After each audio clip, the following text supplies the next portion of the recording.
Excuse me, hello, 2 minute কথা বলতে পারি? বলছিলাম কয়েকটা ছবি তুলতে পারি তোমার, আমার ইনস্টাগ্রামে আপলোড করার জন্য। হ্যাঁ এখানে একটু ফাঁকে যাই, ওই সাইডে। অসুবিধা না থাকলে ওইদিকে আসতে পারো, পেজটা দেখতে পারো আমার।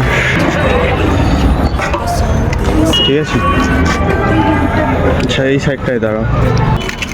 অন্য পোজ, ওই হাতটা রাখো তো চুলে, হ্যাঁ এইদিকে তাকাবে, এদিক থেকে কয়েকটা তুলি, তাও তো পারফেক্ট আসছে কি না? সেরকম ওরেই নি। আচ্ছা আর একবার প্রেশন দিবা, হাসবা, ঠিক আছে? স্টার্ট। এটা চলবে, এটাও চলবে, চলবে কি?